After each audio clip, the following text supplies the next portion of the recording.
Welcome to Global Journeys with Jill Dutton, the podcast that transports you to captivating destinations around the globe. I'm your host, Jill Dutton, a passionate traveler and seasoned travel writer. In each episode, we delve into the heart of a destination with a unique blend of storytelling. Join me as we introduce you to fascinating individuals and explore the enchanted places they call home.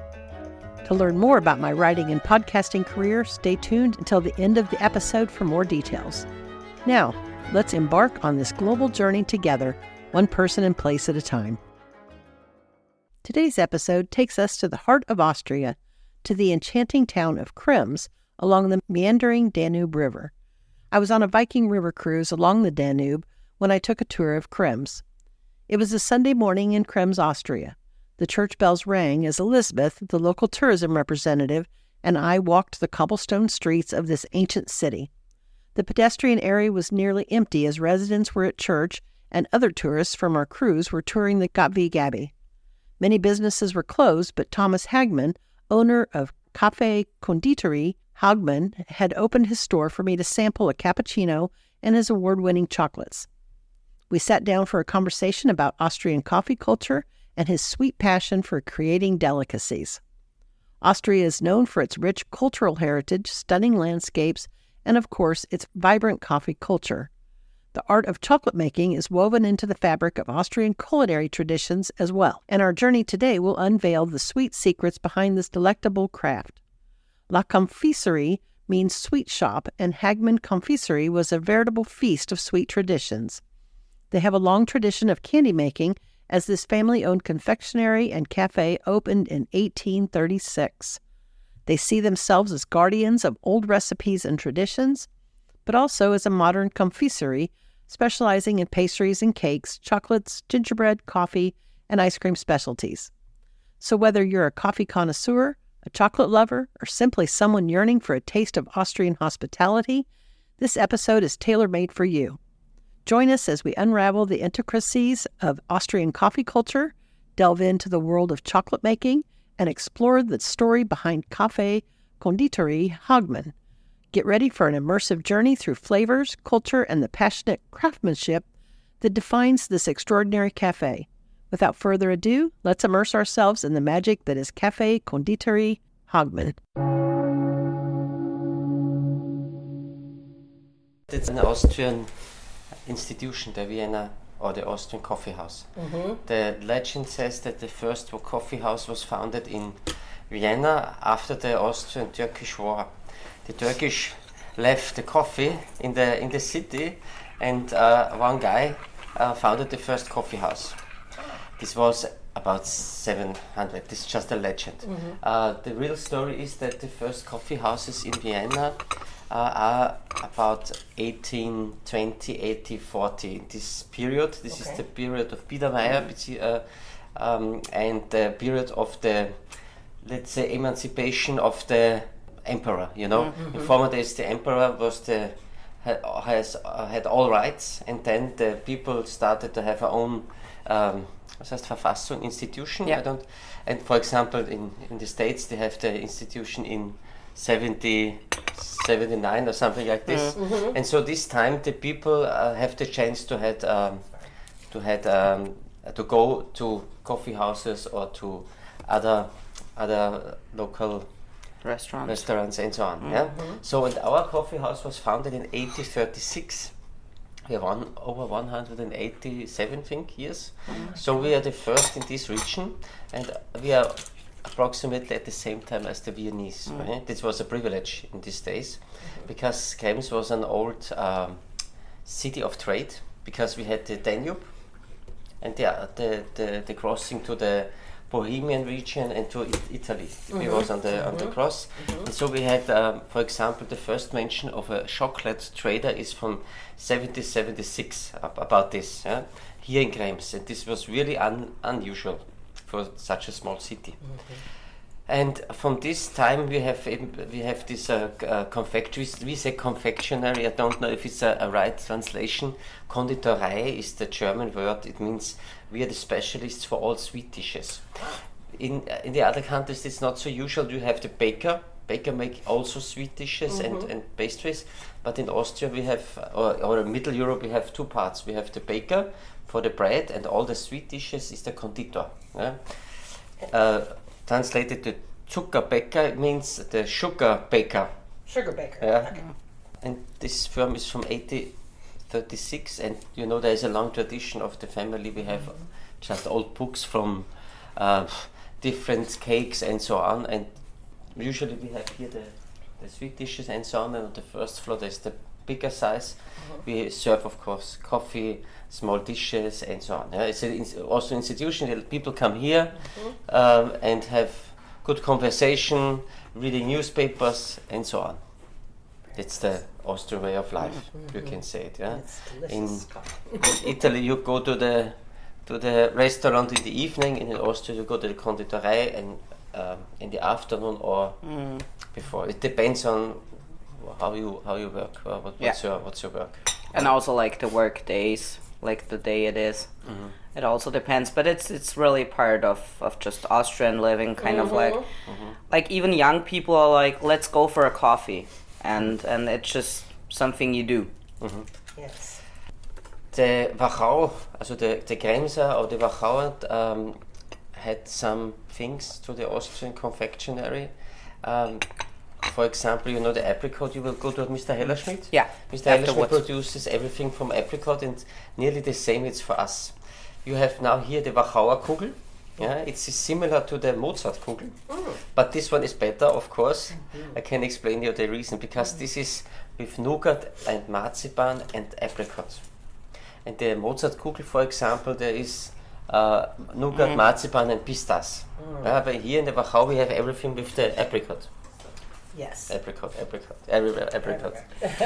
And when you taste it, and you taste the Mozart Kugel, if you buy it, the Mozart Kugel is hard inside, because the most Mozart Kugel are industrial products, but we make it by hand for our own, and if you see it, our feeling is soft because it's fresh. I made this one last week, and it's just one product, a typical product from us. And do you sell just from the store, or do you also, ship? We have some retailers, but very small, so specialities. We are not in the supermarket or something like this. We have our own, we have market segment. We are a small structure family firm. We have, of course, online, internet. Oh, okay. That's of course. And we have, for example, the Sachertorte.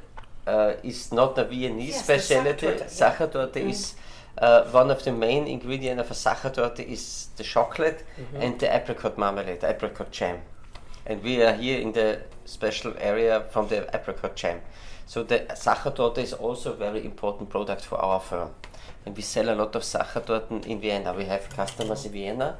We deliver one time a week to Vienna. Sachertorte, pralines, chocolate and so on. Because Vienna is so near and is, of course, a big city. So it's important for us, the distance to Vienna. Yes. And we have a lot of different products. If you want, we can go to the other side of the street to my production room. I can show you something. Yeah. But usually it's not allowed to go with groups and so on in the production room. That's the reason why we started about 10 years ago with groups. In the first floor.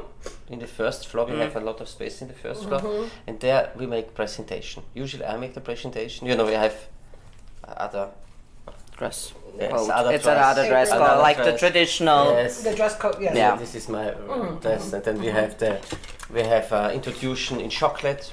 Usually, I make it for people about 25 to 30 is the maximum. the limit. Yeah. I'm sorry, how many people? 25 to 30 people. 25 to 30 yeah. people. Because In then one there are group. just too many people, and they can't We have rotation. If there are many people, for example, we have booking with 100 people, so I have to separate it in 3 parts. Okay? And first of all, they gave a coffee or tea or something with a small cake, a chocolate cake, but not a Sachertorte. It's a very nice. It's a lighter version of the Sacher cake. Yeah, so it's easy to eat. It's a simple reason, because I learned if the people come to a chocolate tasting, they eat a lot at the beginning, and then they have problems with the. Okay, so we start always the same. We have coffee and a little cake, so the people can taste it. Usually, then they are begeistert. They are very euphoric after this, you know. Yeah. Oh, yeah. They love it. Yeah. And then I start with the presentation. That means I explain them what's chocolate, what's cacao, what the ingredients. Then we have some tastings from dark chocolate to milk chocolate, white chocolate. Then we make some pralines. I make some pralines in front of them with caramel filling. Then I make a lot of small things and give them to taste. And in the end of the presentation, we make a range of our chocolates. We have typical chocolate from our region. So we are not, I told you I'm not in the industrial producers. We have only things from here. And then I have 2 or 3 samples for this chocolate, so the people get a lot of chocolate if they want. Yeah? So that's the reason why. So it's important they drink a coffee and a cake before starting. Otherwise, it's not good for them. So and then after this, the people have the chance to go downstairs, and the most of them buy something specialties. We have here our shop with some souvenirs and so on. Only, but no industrial souvenirs. Always handmade. Do you also sell coffee beans so that people can? No, I made these coffee beans, but I have 2 different types of coffee. I can show you. I have a Viennese coffee, because this the roasting of the Viennese coffee is a little bit lighter, and the black one is a Italian roasting, because it's more harsh. This is Italian. It's a cappuccino with milk. You need a little bit more. More aroma in this coffee, and this is not a typical product for us, because we don't roast it for ourselves. Okay. But I never heard that the tourists want a coffee, but maybe in the future. I made small packages with our name and so on. I made this, but we left it 20 years ago. Then I said, okay, nobody wants it in. So. I was just curious because it's such good coffee.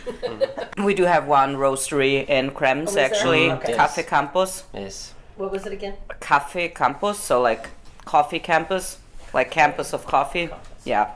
And they roast, and they also, like, for example, there are a few of course we have more coffee houses. This is the oldest one, most traditional one. That's why I wanted to show you. And especially because it's with the pastries and the chocolate tasting.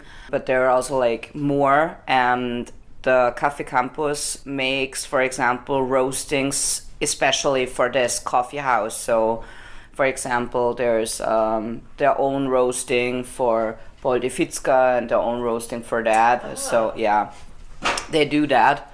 And so it's kind of like, the thing that you have that maybe the other coffee houses don't have. Okay. And Thomas roasts his own. yeah.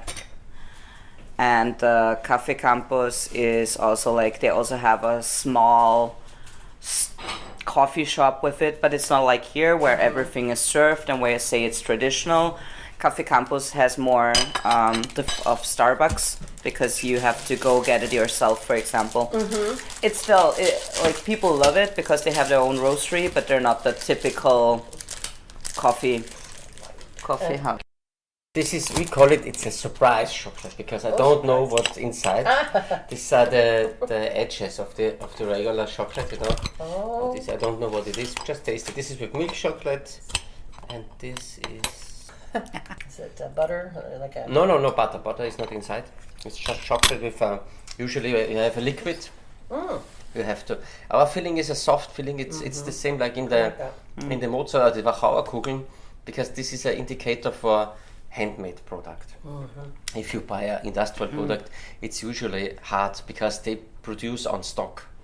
We produce every week fresh. I can show you over there, because we are a very small structured firm, and so we start on Monday, and on Friday everything has out of the production room, because we start on Monday again, and we only make customized products. So if you order, for example, they have own types of chocolate, then we produce it fresh. We don't produce on stock. And you should taste this because it's very fresh. You have a very good tasting, and it's completely different to a industrial chocolate from the supermarket or for the gas station or whatever. It's so soft, but I mean, Taste this also good. I think that's this one. Is that one apricot? But this one's more like a truffle or just a chocolate filling. Yeah, truffle is a name for. We also have truffles for the. I just couldn't think of the word for the filling. Yes, the truffle is a term of our profession, and the right term is ganache. It's a French Ganache. name. Thank you. Yes, And ganache. it's always a combination of liquid and chocolate. For example, the simplest ganache is the 50-50%. You have 50% cream, not whipped cream, and 50% chocolate. I explained everything in this presentation. Oh yes. And the cake, I told you, in the first step, it's a Trüffelschnitte. That means it's a cake with this ganache. You can, we say crème parisienne. You can whip it, and then you have a very light a variety of a chocolate cake, and then on the top you have the ganache as a icing is the name of it, gazur, And this I explained everything in this presentation, and I'm of course a confectioner, so I can explain to people a lot of stories behind the typical Austrian specialities, and so it's every presentation is different, of course, because I have an interaction with the people, and it's usually very funny, I bet. But this one is apricot. Yes, this is. I think this is.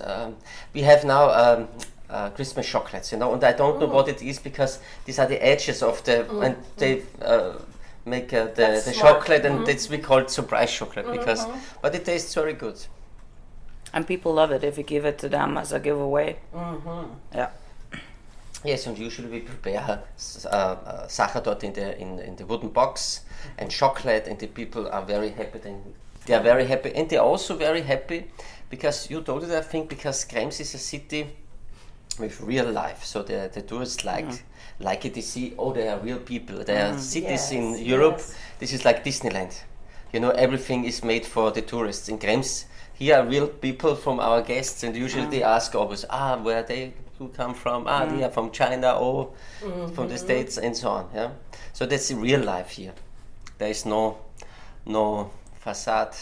No. It's not like a museum. Like you have a few cities, and depending on when you go there, it kind of like feels like it just everything is just there, but you can't like feel the spirit of the people. You don't see the people, and that's actually what I meant. Like even with the coffee house culture, we don't present it to you because that's what we want the tourists to do, but it's actually like what we do. Like even the young kids, like told you I lived in Texas, and everybody was meeting at the mall. In Krems, you're going for coffee. Like even if you don't drink coffee, but you're still saying, let's go for a coffee, and you're meeting at a coffee house.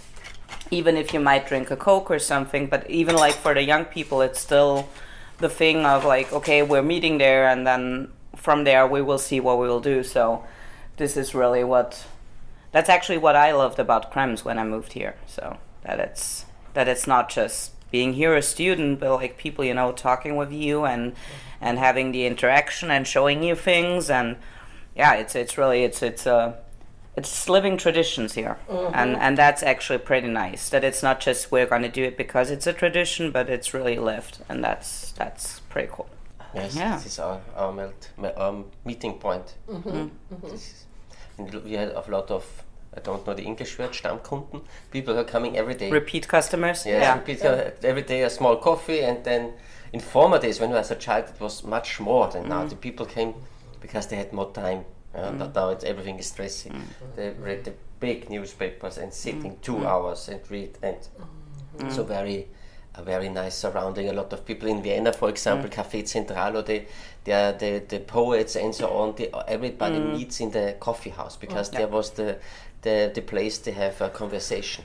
So that's typical Austrian, or let's say that's typical Middle European. Yeah, and it's also like what I love about it. Like everybody has his like typical coffee house where he goes to, and usually the waiters do know their customers. So like, for example, I live here and I have right opposite a coffee house, and when I go there, like, I don't even have to order. It's just like, hi, the same, yes, and you're just sitting down, and you know exactly what you're getting, and so this is So where do you come from?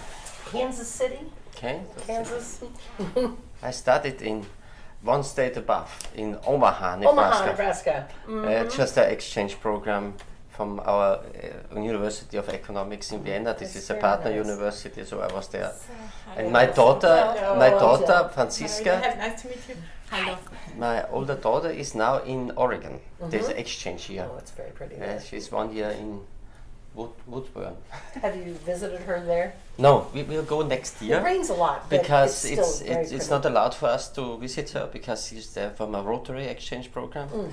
But next summer we want to go and make a West Coast trip and so on. Because Nebraska's not real pretty, but Yes, Oregon is yeah. Oregon is very pretty. But it was also nice. If the people are nice, everywhere is nice. Yes, huh? yes, yeah. Midwest. I mean, very friendly people. I just met Kansas and Nebraska are farmlands versus Oregon. You've got the coast and wineries and more.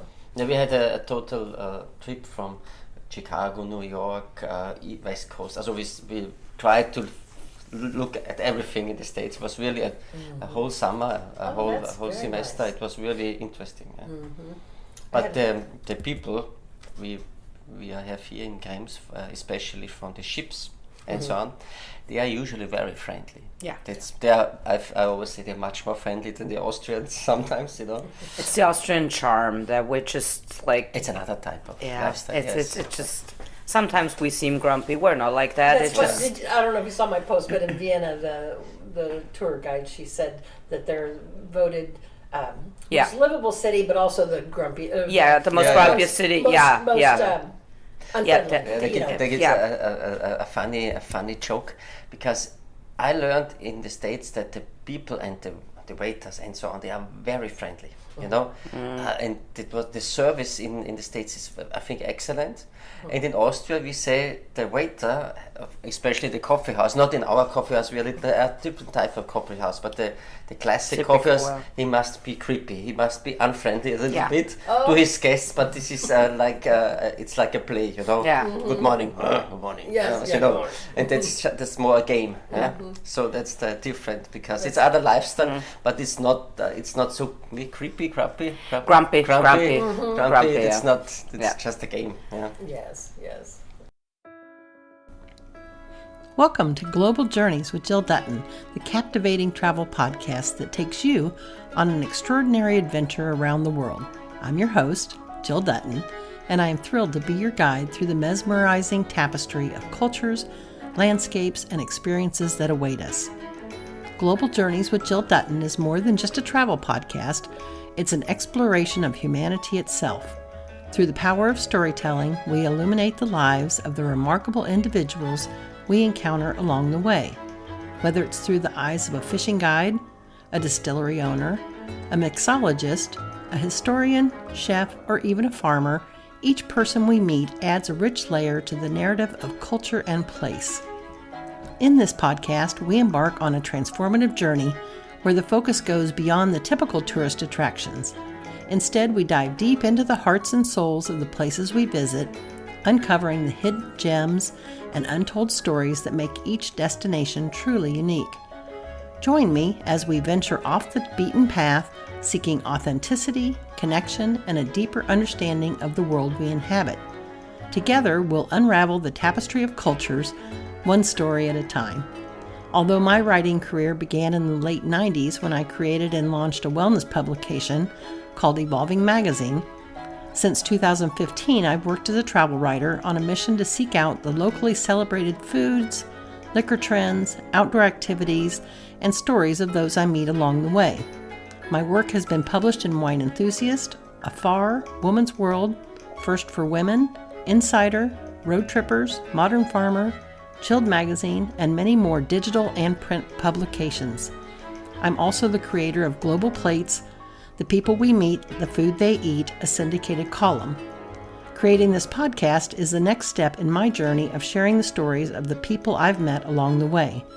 So pack your curiosity, Leave your preconceived notions behind, and let's embark on global journeys with Jill Dutton, where each episode promises to inspire, educate, and awaken the wanderlust within us all. As we travel on this exciting podcasting journey together, I invite you, our incredible audience, to be a part of it. Share your own travel stories, insights, and recommendations with us.